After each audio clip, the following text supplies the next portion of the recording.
Quero convidar os irmãos a abrirem suas Bíblias na primeira epístola de João, lá bem no finalzinho da Bíblia, capítulo 5, versículos de 1 a 5. Primeira epístola de João 5, 1 a 5.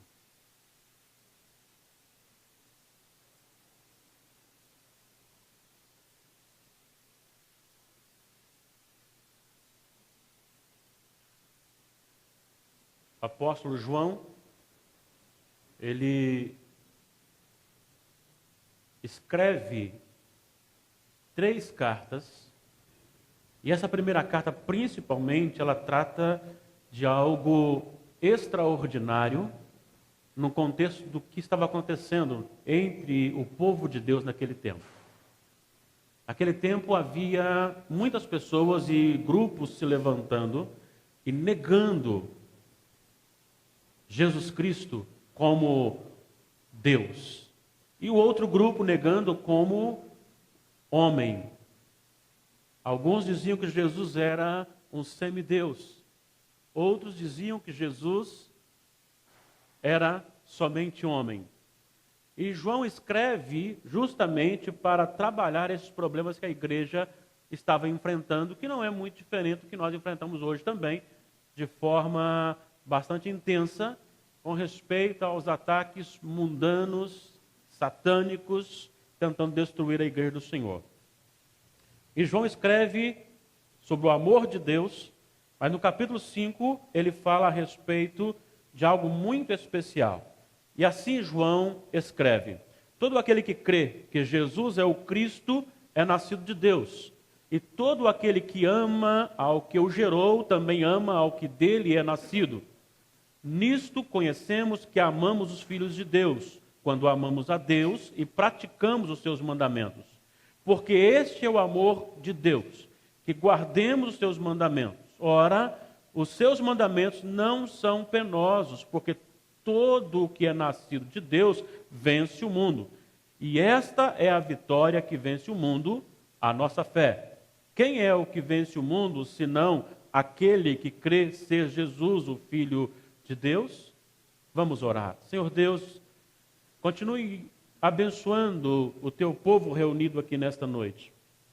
Continue, ó Deus, abençoando-nos na iluminação para a compreensão da tua palavra, na edificação do teu povo, enchendo o nosso coração da tua palavra e do teu Santo Espírito, para que possamos, ó Deus, a cada instante, contentes na tua presença, vivenciarmos os mandamentos do Senhor. Esta é a nossa oração em nome de Jesus. Amém. Não é necessário introduzir os acontecimentos do mundo como ataques de Satanás. Toda a igreja e todo aquele que tem um pouquinho de noção da palavra de Deus sabe que a grande luta é contra Satanás, mas Satanás tem os seus agentes. E os agentes de Satanás, ele trabalha através de pessoas, de governos, de sistemas. E o mundo estabeleceu os seus princípios para dominar aqueles que já estão nas trevas, conduzindo-os segundo o seu próprio interesse. E o príncipe deste mundo, que é Satanás, tem governado estas vidas, e estas vidas, com o seu príncipe, de maneira bastante clara, tem atacado a igreja, o povo de Deus, tentando destruí-lo. E muitas pessoas começam a ser tentadas a discordar e até mesmo a duvidar da verdade da salvação. Se há realmente um Deus, se este Deus realmente planejou o nascimento do homem e domina o nascimento do homem, Se esse Deus realmente também estabeleceu o céu e o inferno, se há vida após a morte, se esse Jesus é verdadeiramente Filho de Deus, não é apenas um homem que se levantou, e muitas dúvidas são lançadas na vida do povo para destruir, para tirar aquilo que é maravilhoso, que é a sustentação do povo de Deus.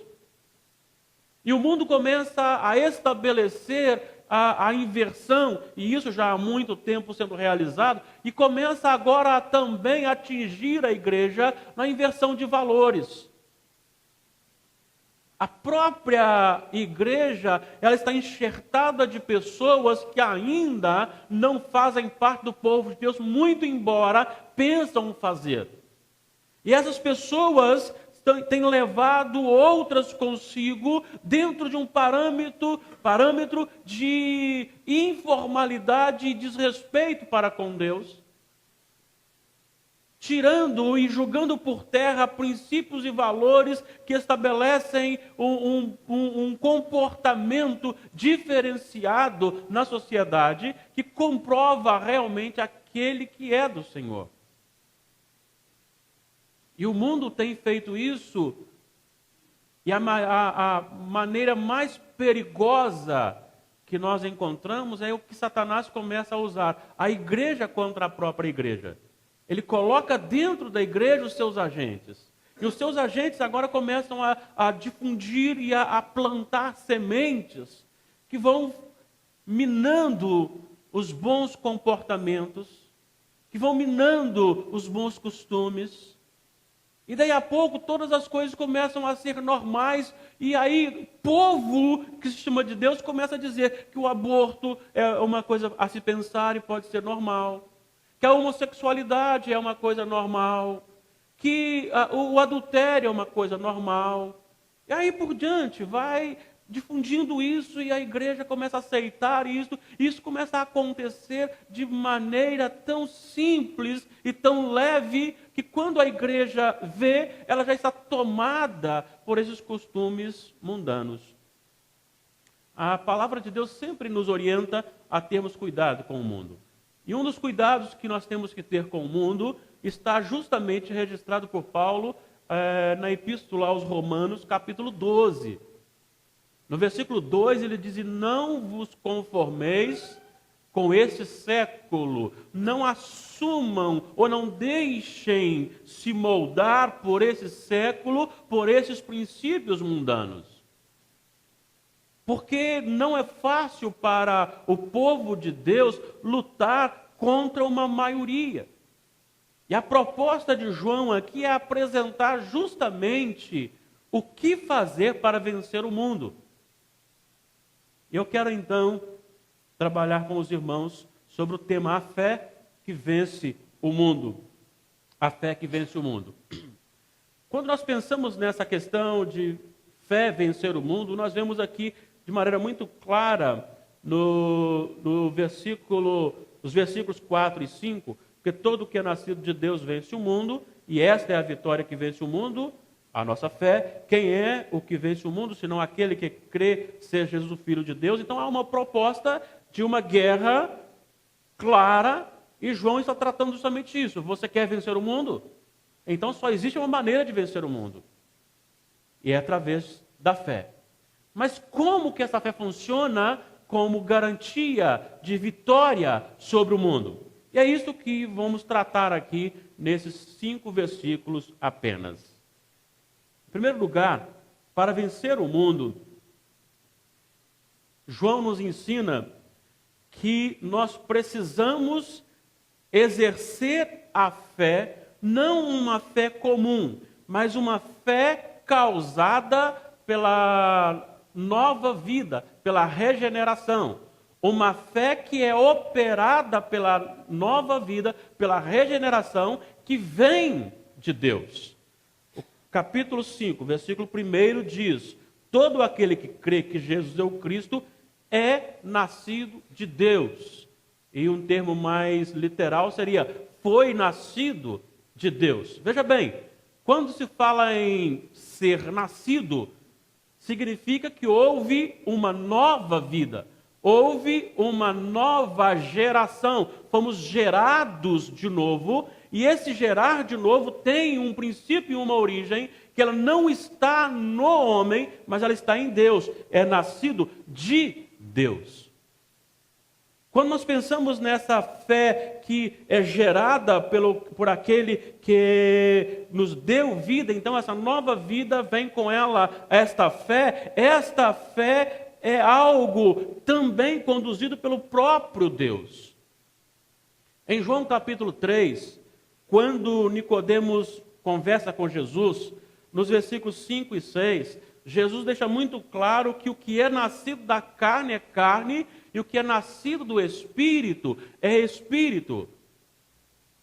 De todo o Antigo Testamento e em todo o Novo Testamento, nós não encontramos em momento algum a possibilidade do homem escolher nascer de novo. Tudo isso é ação de Deus. É Ele que opera o novo nascimento. Tanto é que no texto que nós citamos de João 3, no relacionamento e no diálogo de Jesus com Nicodemos, ele vai dizer que o Espírito é como o vento. Você não vê nem de onde ele veio, nem para onde ele vai. Você apenas percebe os seus efeitos. Você experimenta os seus efeitos. Você não provoca o vento. Você recebe os seus efeitos. E aqui é justamente isso. Nascido de Deus. Deus opera no coração uma nova vida. Paulo escreve aos Efésios, capítulo 2, ele vos deu vida, estando vós mortos nos vossos delitos e pecados. Jesus disse em João, no capítulo, se eu estou equivocado, 6, 37 em diante, ele vai dizer o seguinte: ninguém pode vir a mim se pelo Pai não me for dado. Então a conversão, o novo nascimento, é uma proposta direcionada pelo Senhor, efetuada pelo Senhor no coração daquele que está morto. E, consequentemente, agora, ele, nascido de Deus, ele recebe fé. Mas não é algo que agora, neste momento, acontece a regeneração e semana que vem a fé. É algo que acontece simultaneamente. Deus dá a vida e quando o homem é regenerado, automaticamente ele recebe também a fé. E ele passa a crer. Mas é um ato tão de Deus que Pedro chega a dizer na primeira epístola, capítulo 1, versículo 3, que a nossa regeneração, ela é efetuada por Deus segundo a sua misericórdia. Aprove a Deus fazer os seus eleitos nascer de novo. Então é a misericórdia de Deus aplicada no coração do homem morto que faz-lhe renascer, que faz-lhe agora ter uma nova vida. É uma ação soberana de Deus, e aquele que não recebe essa ação de Deus, ele não pode nascer de novo, porque por si só ele não tem condições de nascer de novo. Porque o novo nascimento é parte de uma ressurreição. Ele ressuscita com Cristo. Em momento algum, um morto pode se ressuscitar. Ele só pode ser ressuscitado. E a regeneração é justamente esta obra. E esta obra da regeneração é a causa da fé. Veja bem, vou reler. Todo aquele que crê que Jesus é o Cristo foi nascido de Deus. Então, nascido de Deus, você crê. Esta é a ação soberana para que você possa vencer o mundo. O segundo aspecto importante dentro desta fé é que esta fé que vence o mundo não pode ser simplesmente acreditar em alguma coisa. Esta fé causada pelo novo nascimento, pela regeneração, esta fé tem consigo algo muito especial, porque esta fé é direcionada a Jesus o Cristo. Fé em Jesus para a salvação. Muitas pessoas têm fé, muitas pessoas têm diferentes tipos de fé.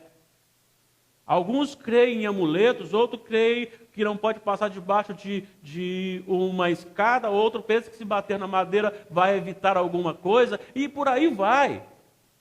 Alguns pensam que se curvar diante de pessoas do passado que foram homens e mulheres que realmente tiveram vida com Deus resolverá o seu problema.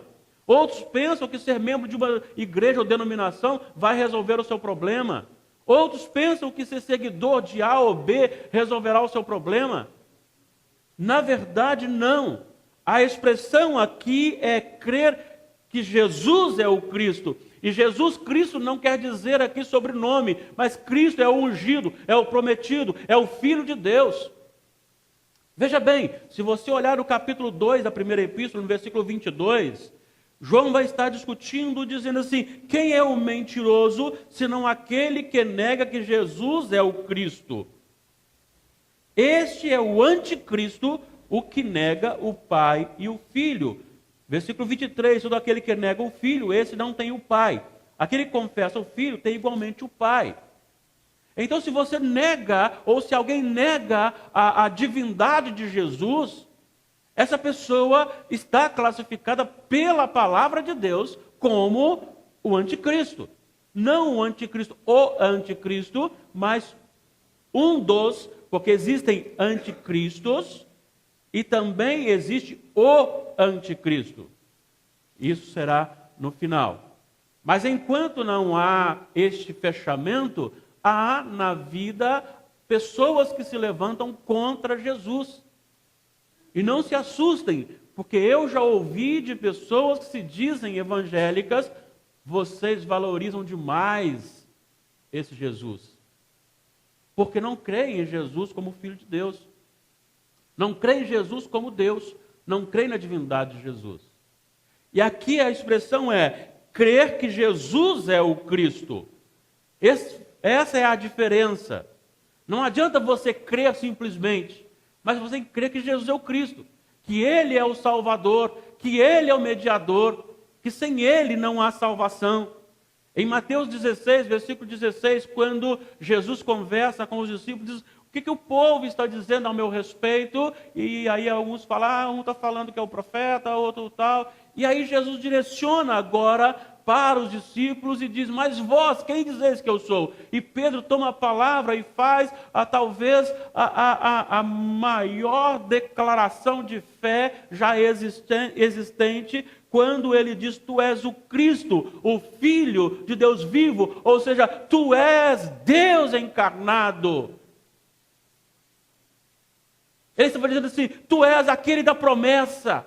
Tu és aquele lá do jardim do Éden, quando Deus, o Pai, disse: da semente da mulher nascerá um que esmagará a cabeça da serpente. Ele estava dizendo assim: eu creio que tu, Jesus, és a santa semente. Simeão, quando pegou Jesus, disse: já posso morrer, porque os meus olhos viram a salvação.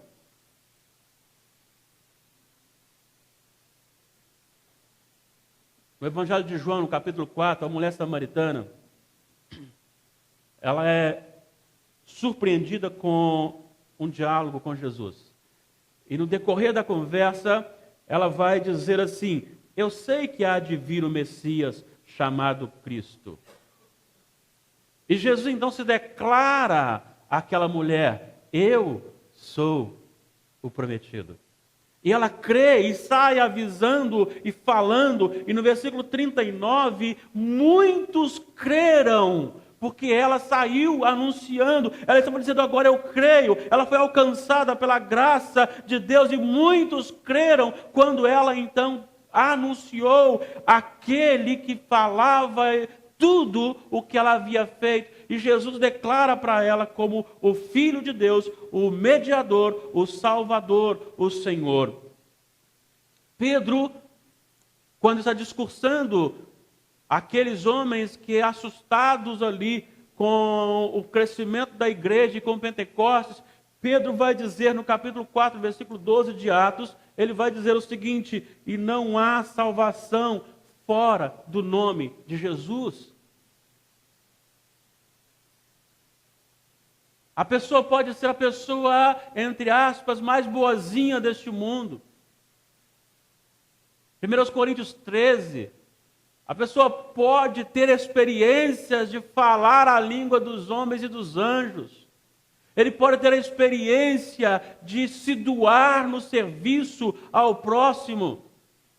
Ele pode vender tudo o que ele tem e distribuir aos pobres. Ele pode até assumir a pena de morte de uma pessoa e morrer por ela.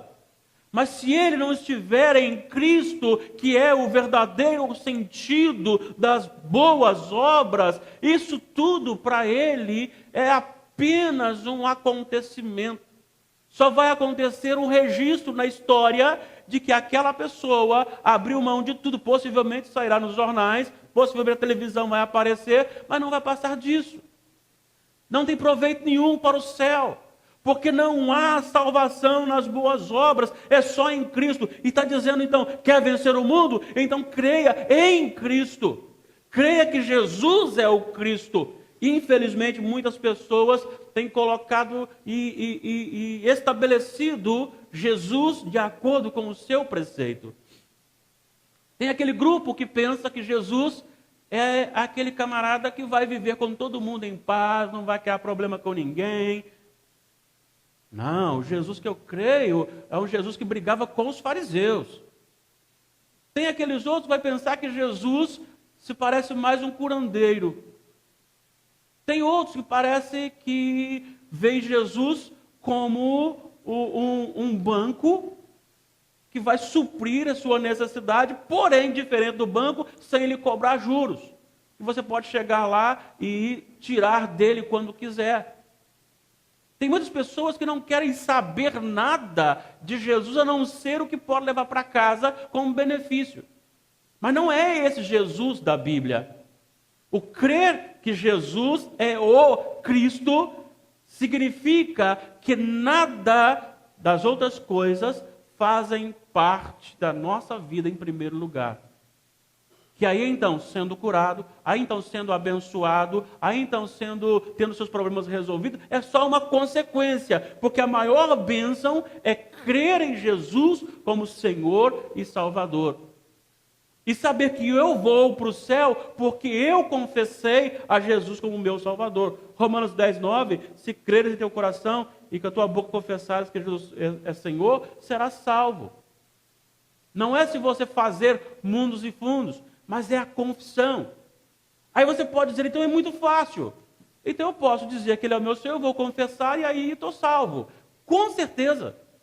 Só que quando você crê em Jesus, você também estabelece agora uma atitude que vai autenticar a sua fé. Então a fé, ela é causada pela regeneração, ato de Deus na sua vida. Esta regeneração, ela produz então a fé salvadora, que é confessar a Cristo como seu Senhor e Salvador. E este crer em Cristo como Jesus, como o Cristo, como o prometido, como o Filho de Deus, como o mediador, isto vai transformar a sua vida de tal maneira que as suas obras vão autenticar a sua fé. Olhem só o que diz o versículo final do versículo 2, do primeiro versículo, e seguintes. E todo aquele que ama ao que o gerou, também ama ao que dele é nascido. Nisto conhecemos que amamos os filhos de Deus, quando amamos a Deus e praticamos seus mandamentos. Porque este é o amor de Deus, que guardemos seus mandamentos. Ora, os seus mandamentos não são penosos, porque todo que é nascido de Deus vence o mundo, e esta é a vitória que vence o mundo, a nossa fé. Então o que João está dizendo aqui é que não existe incoerência de vida. Se eu não amo a Deus, se eu não amo o próximo, se eu não obedeço os mandamentos, então eu não sou regenerado e tenho a fé salvadora. Eu creio em qualquer Jesus, menos que Jesus é o Cristo. Esta autenticação, ela vem então de forma maravilhosa, em que eu amo a Deus. Muitas pessoas têm dificuldades em entender o amor a Deus. E há pouco tempo, conversando com uma pessoa, ela disse que estava evangelizando e alguém disse: é impossível, que Deus é este que pode salvar alguém que fez tanta maldade, no final da vida se converteu, se arrependeu? Como é que Deus vai salvar uma pessoa dessa? É o amor de Deus. E quando eu amo a Deus justamente por isso. É porque Ele me amou, e se não fosse esse amor, eu não teria nascido de novo. Agora, este amor a Deus, e eu declaro, eu amo o Senhor, este amor, ele é demonstrado na comunhão e no amor ao próximo, aos meus irmãos. Olha só, a expressão é: todo aquele que ama ao que o gerou, também ama o que dele é nascido. Eu não posso dizer que amo a Deus e odiar o meu irmão. Isso é incoerência. Isso é negação da primeira afirmação. Eu só posso dizer que amo a Deus se eu amar o meu próximo. E eu só posso dizer que esse amor ao próximo é verdadeiro, é autêntico para a salvação, quando eu obedecer os mandamentos do Senhor. Veja bem, são 3 coisas importantes aqui. Eu amo a Deus, amo o meu irmão, e amando a Deus e o meu irmão, obedeço os seus mandamentos. Por que a igreja acha o mandamento de Deus pesado? Bom, não deveria. Porque está bem claro aqui que os mandamentos de Deus não são penosos. Só acha penoso aquele que ainda não foi liberado das trevas deste mundo, que tem o seu coração ainda agarrado nos princípios deste mundo. E ele está bem específico aqui, porque esse é o amor de Deus, que guardemos os seus mandamentos. Ora, os seus mandamentos não são penosos, porque todo o que é nascido de Deus vence o mundo, vence os desejos carnais, vence os princípios carnais e humanos. Porque o cristianismo, a cruz de Cristo, ela me coloca, como já disse algumas vezes aqui, numa posição de servo. E se todos nós olharmos a vida como servos de Deus para servir os outros, todos serão servidos. E este é o grande mandamento: eu não devo mais nada ao mundo. Para mim não é difícil mais abandonar aquela prática antiga, porque o mundo não tem nenhum efeito mais sobre a minha vida, efeito de domínio. É por isso que Paulo vai dizer aos Gálatas, no capítulo 2, no versículo 20, quando ele vem tratando ali, ele chama a atenção de Pedro, porque Pedro, enquanto estava longe dos judeus, começou a estar com os gentios, e quando chegam os judeus, ele começa a exigir alguma coisa dos gentios. Paulo chama-lhe a atenção e vai dizer o seguinte: eu já não vivo mais sob a lei. E vai dizer que eu vivo agora, não mais a minha vida, mas Cristo vive em mim. E o viver que agora tenho, vivo pela fé no Filho de Deus, que a si mesmo se entregou por mim. O que ele está dizendo é justamente isso. O homem regenerado significa que o velho homem ficou para trás. É uma nova vida. É uma vida de serviço. É uma vida de desafios, claro, mas é uma vida de serviço. E não há mais uma preocupação em satisfazer a sua própria vontade, porque a sua fé está fundamentada naquele que venceu por você. E você só pode crer nisso, porque o Pai lhe deu vida. E antes de exigir que você o amasse, Ele lhe amou primeiro. Quer ser um vencedor? Se você quer ser um vencedor, então, creia que Jesus é o Cristo. E você crendo é porque Deus lhe deu vida. E você crendo e recebendo esta vida, a sua vida será transformada. Deus estará em primeiro lugar. O próximo será alvo do seu amor. E os mandamentos de Deus serão graciosos. É maravilhoso cultuar a Deus. Bom, se o culto a Deus é um peso, então o mandamento de Deus está penoso para o seu coração. Sinto muito em informar isso. Você precisa nascer de novo. Só Deus pode efetuar isso. E a minha oração é que o Espírito Santo entre no nosso coração de tal maneira. Não peça licença. Invada. Nos dê nova vida. A fé em Cristo, fé salvífica, fé salvadora.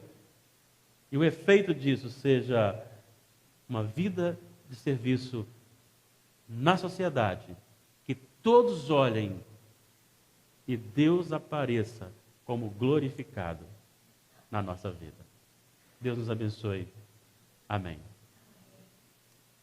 Quero dizer para você que isso pode ser real na sua vida. Existe um momento que Deus fechará as oportunidades.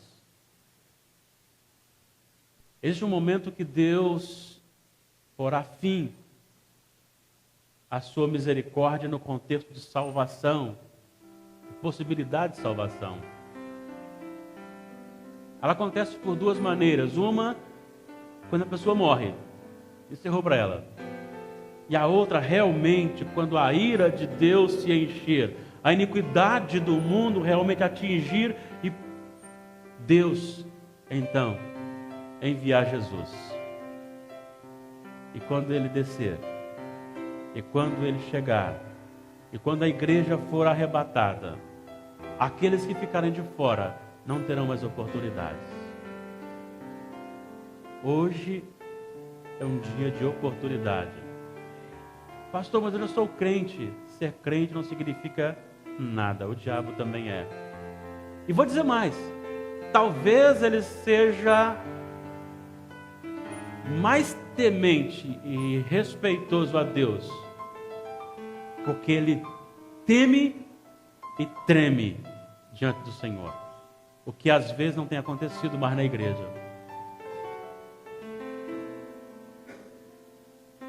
Talvez você precise fazer uma renovação na sua vida. Ou talvez você ainda não tenha certeza da sua salvação. Você não terá a chance de chegar no último dia e falar, eu não sabia. Sabia sim. Porque você ouviu. Principalmente hoje, que é necessário confessar Jesus como o Cristo, o Messias, o Mediador, o Salvador, o Senhor. E esta confissão, ela resulta numa vida diferenciada. Então, aquele que tem uma natureza bastante dura, grosseira, ele passa a ser moldado pelo Espírito Santo. E aí ele começa a amar até mesmo seus inimigos. E aí ele começa a orar pelos que perseguem.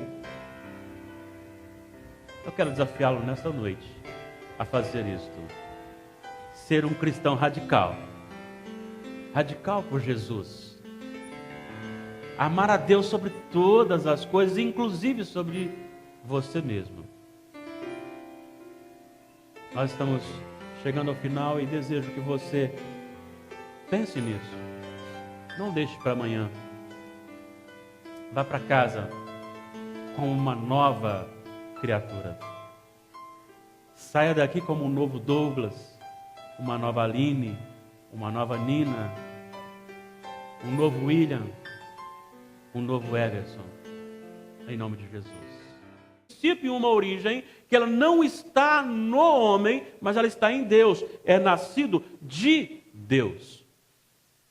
Quando nós pensamos nessa fé que é gerada por aquele que nos deu vida, então essa nova vida vem com ela, esta fé é algo também conduzido pelo próprio Deus. Em João capítulo 3, quando Nicodemos conversa com Jesus, nos versículos 5 e 6, Jesus deixa muito claro que o que é nascido da carne é carne e o que é nascido do Espírito é Espírito. De todo o Antigo Testamento e em todo o Novo Testamento, nós não encontramos em momento algum a possibilidade do homem escolher nascer de novo. Tudo isso é ação de Deus. É Ele que opera o novo nascimento. Tanto é que no texto que nós citamos de João 3, no relacionamento e no diálogo de Jesus com Nicodemos, ele vai dizer que o Espírito é como o vento. Você não vê nem de onde ele veio, nem para onde ele vai. Você apenas percebe os seus efeitos. Você experimenta os seus efeitos. Você não provoca o vento. Você recebe os seus efeitos. E aqui é justamente isso. Nascido de Deus. Deus opera no coração uma nova vida. Paulo escreve aos Efésios, capítulo 2, ele vos deu vida, estando vós mortos nos vossos delitos e pecados. Jesus disse em João, no capítulo, se eu estou equivocado, 6, 37 em diante, ele vai dizer o seguinte: ninguém pode vir a mim se pelo Pai não me for dado.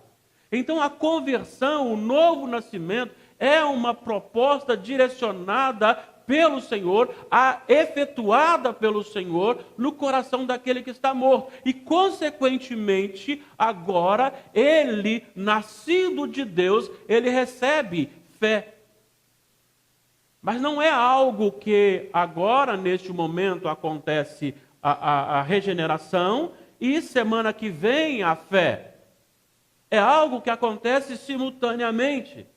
Deus dá a vida e quando o homem é regenerado, automaticamente ele recebe também a fé. E ele passa a crer. Mas é um ato tão de Deus que Pedro chega a dizer na primeira epístola, capítulo 1, versículo 3, que a nossa regeneração, ela é efetuada por Deus segundo a sua misericórdia. Aprove a Deus fazer os seus eleitos nascer de novo. Então é a misericórdia de Deus aplicada no coração do homem morto que faz-lhe renascer, que faz-lhe agora ter uma nova vida. É uma ação soberana de Deus e aquele que não recebe essa ação.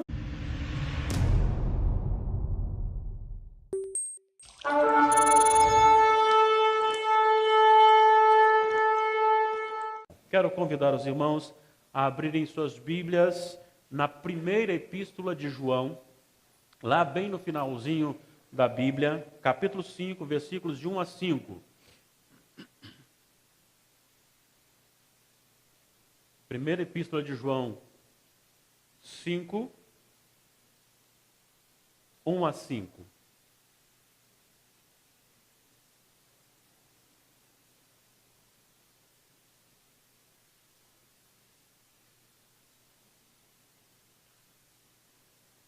O apóstolo João, ele escreve 3 cartas, e essa primeira carta, principalmente, ela trata de algo extraordinário no contexto do que estava acontecendo entre o povo de Deus naquele tempo. Naquele tempo havia muitas pessoas e grupos se levantando e negando Jesus Cristo como Deus. E o outro grupo negando como homem. Alguns diziam que Jesus era um semideus. Outros diziam que Jesus era somente homem. E João escreve justamente para trabalhar esses problemas que a igreja estava enfrentando, que não é muito diferente do que nós enfrentamos hoje também, de forma bastante intensa, com respeito aos ataques mundanos, satânicos, tentando destruir a igreja do Senhor. E João escreve sobre o amor de Deus, mas no capítulo 5 ele fala a respeito de algo muito especial. E assim João escreve: todo aquele que crê que Jesus é o Cristo é nascido de Deus. E todo aquele que ama ao que o gerou, também ama ao que dele é nascido. Nisto conhecemos que amamos os filhos de Deus, quando amamos a Deus e praticamos os seus mandamentos. Porque este é o amor de Deus, que guardemos os seus mandamentos. Ora, os seus mandamentos não são penosos, porque todo o que é nascido de Deus vence o mundo. E esta é a vitória que vence o mundo, a nossa fé. Quem é o que vence o mundo, senão aquele que crê ser Jesus, o Filho de Deus? Vamos orar. Senhor Deus, continue abençoando o teu povo reunido aqui nesta noite.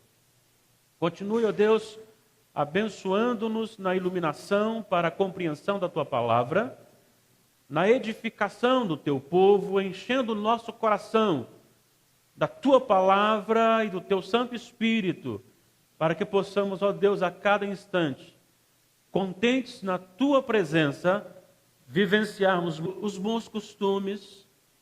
E daí a pouco todas as coisas começam a ser normais, e aí o povo que se chama de Deus começa a dizer que o aborto é uma coisa a se pensar e pode ser normal, que a homossexualidade é uma coisa normal, que o adultério é uma coisa normal.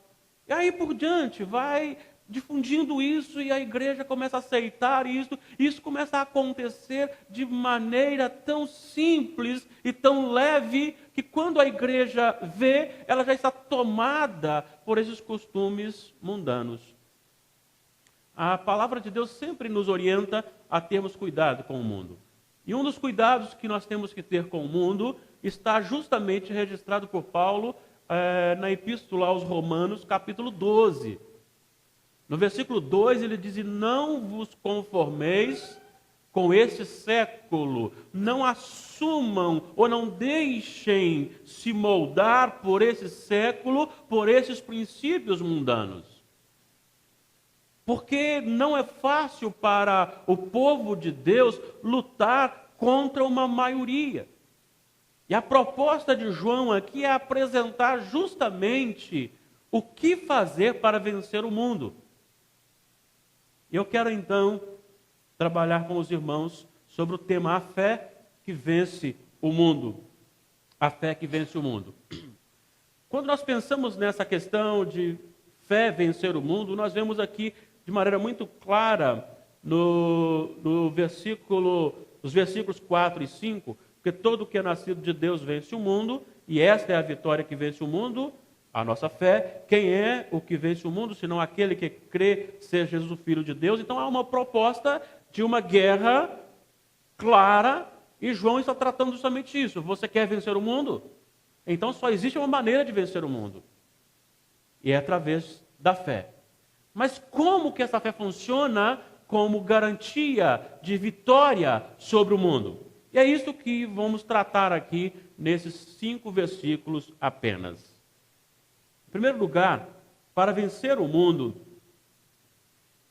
João nos ensina que nós precisamos exercer a fé, não uma fé comum, mas uma fé causada pela nova vida, pela regeneração. Uma fé que é operada pela nova vida, pela regeneração, que vem de Deus.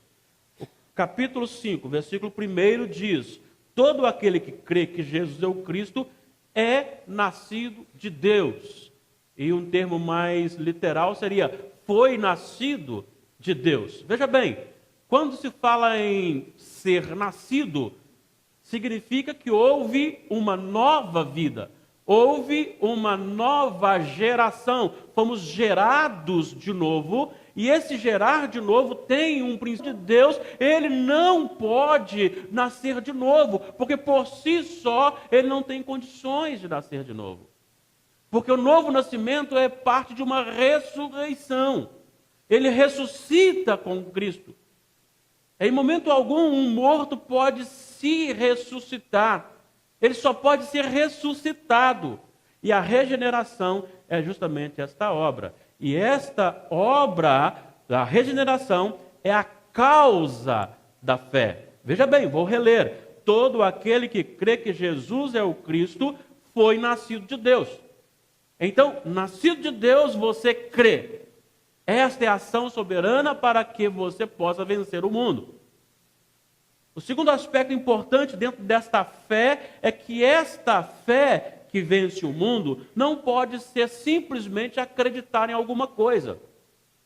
Esta fé causada pelo novo nascimento, pela regeneração, esta fé tem consigo algo muito especial, porque esta fé é direcionada a Jesus o Cristo. Fé em Jesus para a salvação. Muitas pessoas têm fé, muitas pessoas têm diferentes tipos de fé. Alguns creem em amuletos, outros creem que não pode passar debaixo de uma escada, outro pensa que se bater na madeira vai evitar alguma coisa, e por aí vai. Alguns pensam que se curvar diante de pessoas do passado que foram homens e mulheres que realmente tiveram vida com Deus, resolverá o seu problema. Outros pensam que ser membro de uma igreja ou denominação vai resolver o seu problema. Outros pensam que ser seguidor de A ou B resolverá o seu problema. Na verdade, não. A expressão aqui é crer que Jesus é o Cristo. E Jesus Cristo não quer dizer aqui sobrenome, mas Cristo é o ungido, é o prometido, é o Filho de Deus. Veja bem, se você olhar o capítulo 2 da primeira epístola, no versículo 22, João vai estar discutindo, dizendo assim: quem é o mentiroso, senão aquele que nega que Jesus é o Cristo? Este é o anticristo, o que nega o Pai e o Filho. Versículo 23, todo aquele que nega o Filho, esse não tem o Pai. Aquele que confessa o Filho tem igualmente o Pai. Então, se você nega, ou se alguém nega a divindade de Jesus, essa pessoa está classificada pela palavra de Deus como o anticristo. Não o anticristo, mas um dos, porque existem anticristos e também existe o anticristo. Isso será no final. Mas enquanto não há este fechamento, há na vida pessoas que se levantam contra Jesus. E não se assustem, porque eu já ouvi de pessoas que se dizem evangélicos mandamentos do Senhor. Esta é a nossa oração em nome de Jesus. Amém. Não é necessário introduzir os acontecimentos do mundo como ataques de Satanás. Toda a igreja e todo aquele que tem um pouquinho de noção da palavra de Deus sabe que a grande luta é contra Satanás, mas Satanás tem os seus agentes. E os agentes de Satanás, ele trabalha através de pessoas, de governos, de sistemas. E o mundo estabeleceu os seus princípios para dominar aqueles que já estão nas trevas, conduzindo-os segundo o seu próprio interesse. E o príncipe deste mundo, que é Satanás, tem governado estas vidas, e estas vidas, com o seu príncipe, de maneira bastante clara, tem atacado a igreja, o povo de Deus, tentando destruí-lo. E muitas pessoas começam a ser tentadas a discordar e até mesmo a duvidar da verdade da salvação. Se há realmente um Deus, se este Deus realmente planejou o nascimento do homem e domina o nascimento do homem, se esse Deus realmente também estabeleceu o céu e o inferno, se há vida após a morte, se esse Jesus é verdadeiramente Filho de Deus, não é apenas um homem que se levantou, e muitas dúvidas são lançadas na vida do povo para destruir, para tirar aquilo que é maravilhoso, que é a sustentação do povo de Deus. E o mundo começa a estabelecer a inversão, e isso já há muito tempo sendo realizado, e começa agora a também atingir a igreja na inversão de valores. A própria igreja, ela está enxertada de pessoas que ainda não fazem parte do povo de Deus, muito embora pensam fazer. E essas pessoas têm levado outras consigo dentro de um parâmetro de informalidade e desrespeito para com Deus, tirando e julgando por terra princípios e valores que estabelecem um comportamento diferenciado na sociedade, que comprova realmente aquele que é do Senhor. E o mundo tem feito isso, e a maneira mais perigosa que nós encontramos é o que Satanás começa a usar, a igreja contra a própria igreja. Ele coloca dentro da igreja os seus agentes. E os seus agentes agora começam a difundir e a plantar sementes que vão minando os bons comportamentos, que vão minando